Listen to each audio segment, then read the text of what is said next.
अस्सलाम वालेकुम दोस्तों,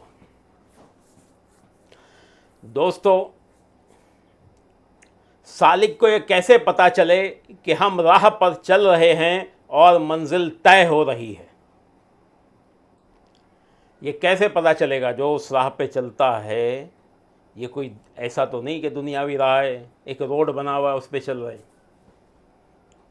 ये तो मामला पर्दा गैब का है, ये तो रूहानियत का मामला है। यहाँ पर अगर रास्ता भी है तो वो रूहानी रास्ता है। तो यहाँ पे सवाल ये पैदा होता है, सालिक को कैसा पता चले कि हम राह पर चल रहे हैं और वो राह तय भी हो रही है। तो दोस्तों सुनो, बुजुर्गाने चिश्त और दिगर सलासिल के भी बुज़ुर्गों ने इसकी निशानियाँ जो बताई हैं वो ये हैं कि आलम हज़ारों हैं। जैसी हमारी दुनिया है ना, ऐसे हज़ारों आलम हैं। हर आलम से सालिक को गुज़रना है और उसकी सैर करना है। मिन जुमला यानी इन सब में से एक आलम आलम खाक यानी ज़मीन भी है। ये जो हज़ारों आलम हैं उसमें सालिक को जाना है, गुज़रना है, उसकी सैर करना है, उसके अंदर क्या क्या है उसको जानना है। और इन आलमों में से एक अपनी ज़मीन भी है, इसकी भी सैर करना होती है सालिक को। अब इस मुकाम की सैर में क्या वाक़या पेश आता है? तो जब वाक़यात पेश आते हैं तब सालिक को मालूम होता है कि सालिक सफ़र कर रहा है। अब क्या क्या वाक़या पेश आते हैं तो सुनो। जो पहला ज़मीन है, जो पहला आलम है वो है ज़मीन। तो उसमें जो मामला पेश आता है वो ऐसा मालूम होता है कि कूचों से, कूचे कहते हैं गलियों, गली से, कूचों से, तारीक तारीक गलियों से गुज़र रहे हैं। यानी अंधेरी गलियां हैं, रोशनी नहीं है। कभी कभी ऐसा मालूम होगा कि हम अंधेरी गली में से गुज़र रहे हैं, अंधेरे अंधेरे गोशों से निकल रहे हैं। गलियों की जो अचानक कोने आ जाते हैं या कोई मोड़ आ जाता है तो अंधेरे अंधेरे गोशों से निकल रहे हैं और वीरानों, खंडरों और पानी के जल थल तालाबों से पहाड़ों की तरफ जा रहे हैं। तो ये जब ज़मीन की ये पहली सैर होती है, ज़मीन में ही कराई जाती है। पहले गलियों से निकाला जाएगा, अंधेरी गलियों से निकाला जाएगा, कूचों से निकाला जाएगा, गोशों से निकाला जाएगा और पानी के जल थल तालाबों से निकाला जाएगा। और उसमें से निकल के, या जैसा कि कहीं समंदर बह रहा है उसमें से निकल के उसके पास कोई पहाड़ है, उस पहाड़ के पास निकले और उस पहाड़ की तरफ जा रहे हैं, ऐसा दिखाया जाता है। तो नतीजा इस सैर से हासिल क्या होता है कि इससे सिरे गिरानी यानी सरदर्द, खुमार, भारीपन और तीरगी यानी अंधेरापन और जुल्मात दूर होती हैं। दोस्तों, जब हम ट्रैवलिंग करते हैं, कुछ भी सफ़र करते हैं, तो चाहे बस में करें या गाड़ी में करें या कहीं भी करें, ट्रेन में करें या फ़्लाइट में करें, तो अगर वो सफ़र रुक जाता है तो रुकने के बाद जब आदमी बाहर उतरता है, यानी अचानक अगर गाड़ी चल रही है और गाड़ी में से अचानक उतरेगा तो 1-2 सेकंड के लिए उसका सर भारी हो जाएगा। अब अगर कोई शख्स कभी सफ़र ही ना किया हो और वो जब सफ़र करे तो अगर चलती तेज़ गाड़ी में से अचानक रोक कर उसको उतारा जाए तो वो फ़ौरन ज़मीन पे खड़ा नहीं हो सकता है। आप कभी आज़मा कर देख लेना, चाहे बस में से उतरे, गाड़ी में से उतरे या ट्रेन में से उतरे, अगर उसने पहली बार सफ़र किया है तो उसका सर दुखने लगेगा, उसका सर भारी हो जाएगा, उसको चक्कर आने लगेंगे। ये सब इसलिए होता है क्योंकि वो पहली बार करता है। उसका जो सर है, उसका दिमाग है, उसका जो पूरा जिस्म है वो उसको कबूल नहीं कर पाता। फिर धीरे धीरे वही शख्स जब सफ़र कंटिन्यू करने लगता है, बार बार करने लगता है, तो उन चीज़ों में कमी आने लगती है और एक वक्त ऐसा आता है कि फिर वो चीज़ें कम हो जाती है। तो इसलिए सालिक को जब सैर कराई जाती है तो सबसे पहले उसको इसी ज़मीन की सैर कराई जाती है। इस ज़मीनों में कभी अंधेरों से निकालते हैं उसको, कभी गली कूचों से निकालते हैं, कभी कोने खदरों से निकालते हैं, कभी खंडहरात जो पुरानी बिल्डिंगें हैं उसमें से उसको निकाला जाता है, और कभी दरियाओं के जल थल तालाबों से, दरियाओं से निकाला जाता है, झीलों से निकाला जाता है, उसको पहाड़ के पास निकाला जाता है। तो इससे क्या होता है कि उसको एक आदत पड़ जाती है कि हाँ भाई, हर सफ़र के बाद जो है ना, वो मैं यहाँ पहुँचूँगा या इस तरफ पहुँचूँगा या उस तरफ पहुँचूँगा, तो उसका जो सर दर्द, भारीपन और तीरगी यानी अंधेरापन जो हो जाता है, और जो उसके जो जुल्मात हैं वो दूर हो जाते हैं। सुबह की हल्कापन, लताफत व ताजगी पैदा हो जाती है, और सालिक आफाकी सैर व तैर करने के काबिल हो जाता है, यानी फिर वो आसमान में उड़ने की तैयारी के काबिल हो जाता है। तो पहला जो सैर होती है वो ज़मीन की होती है, और दूसरा आलम जो होता है वो होता है आब। तो जब दूसरे आलम की सैर कराई जाती है तो उसमें सब्ज़ाज़ार यानी हरे भरी जगह, हरा भरा मैदान, दरख्तान सब्ज़ यानी हरे भरे पेड़, हरे भरे दरख्त, और ऐसे दरख्त जो फलों से लदे फंदे हों, ऐसे बागात दिखाए जाते हैं। किश्तजार यानी काश्त की हुई जगह जिसमें गेहूँ उगे हुए हैं, चावल उगे हुए हैं, या सरसों उगी हुई है, या और कोई अनाज उगा हुआ है जिसे किश्तजार कहते हैं फ़ारसी में। काश्त की वो जगह जिसमें बोया हुआ हरा भरा खेत, उसको दिखाया जाता है। आबे रवां बहता हुआ पानी दिखाया जाता है, बहते हुए पानी की सैर कराई जाती है, बहती हुई नदियाँ दिखाई जाती हैं, बहते हुए चश्मे दिखाए जाते हैं। चश्मे वो सोते, वो जहाँ ज़मीन से पानी उगता है, जहाँ से ज़मीन से पानी उगलता है, जो ज़मीन जहाँ पानी उगलती है जिसे चश्मा कहा जाता है, जिसे वाटरफॉल कहते हैं इंग्लिश में, वो दिखाया जाता है। झरने दिखाए जाते हैं, दरिया, समंदर, नदियाँ, ये सब दिखाई जाती हैं, ये सब दरिया वगैरह नज़र आते हैं। ये है दूसरा आलम जिसे आलम आब कहते हैं। और तीसरा आलम है आलम बाद। ये आलम बाद जो है ये हमारी जो स्पेस में हम जाते हैं, जिस ओजोन लेयर से भी ऊपर का हिस्सा जो है, वो आलम बाद कहलाता है।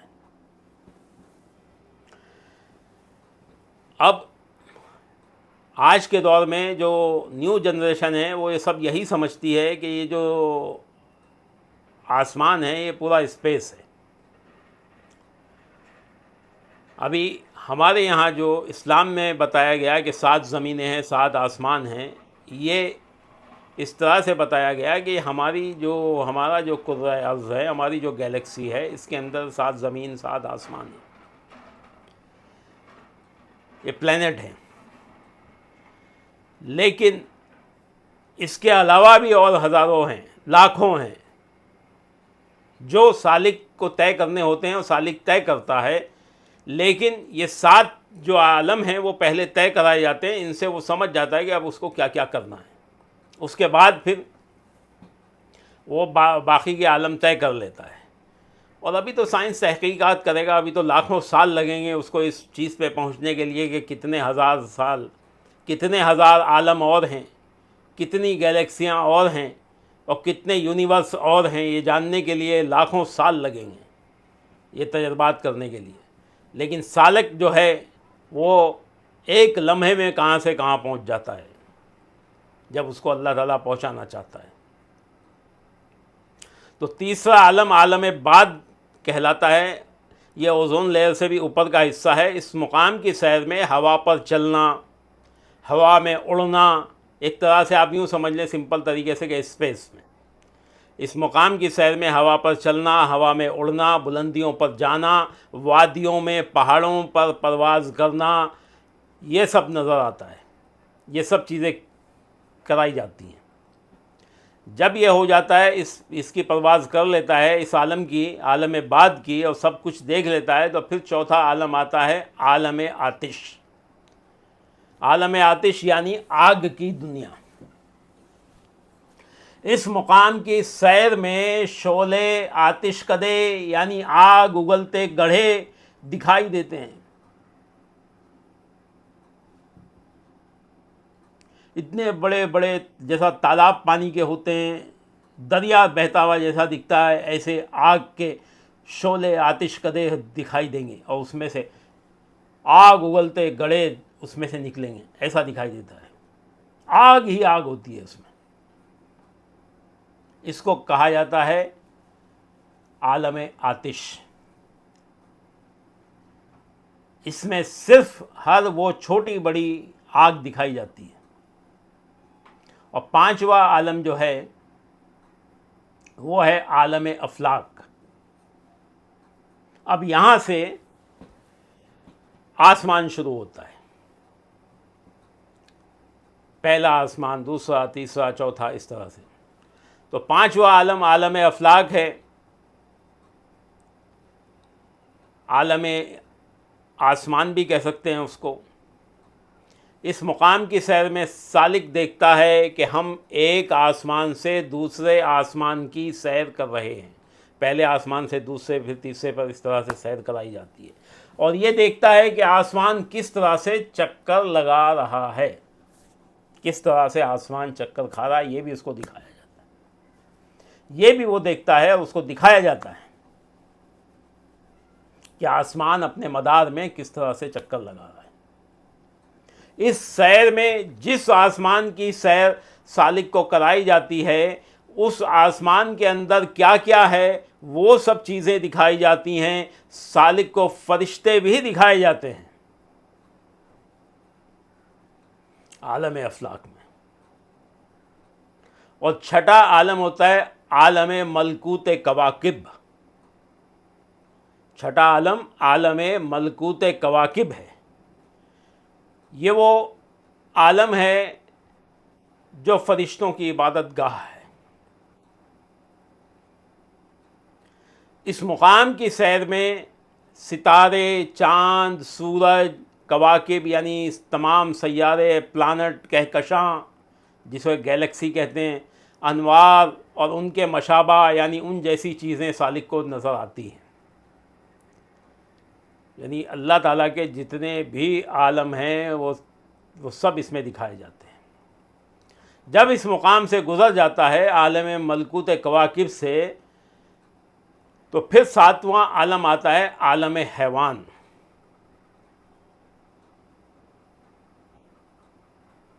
ये आलम जो है ये आलम हैवान है। और इसको यानी अगर इसका तर्जुमा किया जाए तो जानवर या जानदार आलम।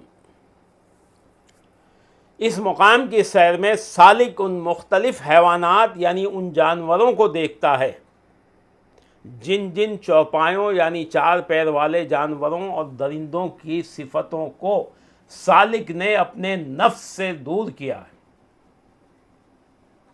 हमारे नफ्स में तमाम दरिंदों की सिफतें हैं। जब हम उनको पाक कर लेते हैं, हैवानात, रूह हैवानात को जब हम पाक करके रूह इंसानी बना लेते हैं, तब इंसान बनते हैं, नहीं तो तब तक हम हैवान ही होते हैं। इसीलिए सालिक को वो तमाम दरिंदों को कभी वो सब दिखाए जाते हैं जो उसके अंदर थे, और उसने उनको अपने नफ्स को उससे पाक किया था, उससे दूर किया था। शेर, चीता, हाथी, वो सब ख़तरनाक जितने भी दरिंदे हैं वो सब दिखाए जाएंगे। इस मुकाम में काबिल ख़याल बात यह है कि अगर सालिक इन जानवरों और दरिंदों पर अपने आप को गालिब देखे, यानी उन दरिंदों चौपायों को उन्हें अपने काबू में देखे कि मेरा इन पे कंट्रोल है, तो ये समझे कि वाकई खुदा ताला ने हमें उन सिफ़ात से नजात अता कर दी है। और अगर अपने आप को उनका मगलूब देखे, यानी ये देखे कि वो इस पर काबू पाए हुए हैं, या तो ये समझे, काबू पाने का मतलब ये है कि वो कहीं पे खड़ा है और ये चारों तरफ उसके घेरा बांधे खड़े हैं, या वो किसी ऊंचे मुकाम पे खड़ा है और ये नीचाई पे चारों तरफ उसका घेराबंदी किए हुए खड़े हैं, यानी वो इसको मगलूब किए हुए हैं। अगर वो ये देखे तो इसका मतलब यह है और ये समझे कि अभी वो सिफ़ात ज़मीमा यानी बुरी सिफ़ात सालिक के अंदर बाकी हैं, इसलिए उनको दूर करने की कोशिश करें। इसी तरह जितने भी आलम हैं, यानी हज़ारों आलमों की सैर सालिक करता है और उनसे गुज़रता है, और हर आलम की मुनासिबत से, यानी जैसा भी आलम है उसके अंदर जो कुछ है उसके मुशाहिदात उसको कराए जाते हैं। हर आलम की मुनासिबत से मुशाहिदात होते हैं, यानी हर आलम में जो कुछ है वो देखता है और उसके असरार, उसके राज उस पर खुलते जाते हैं। देखिए दोस्तों, देखा आपने, सालिक जब सफ़र करता है तो सारी चीज़ें उसको देखनी होती हैं, समझनी होती हैं, सब जानना होता है। और मजज़ूब जब सफ़र करता है तो उसका सफ़र इश्क है, जो आँख बंद करता है और ख़त्म हो जाता है, यानी उसको होश नहीं होता फिर। लेकिन सालिक हर चीज़ बाहोश रह के ये सफ़र पूरा करता है।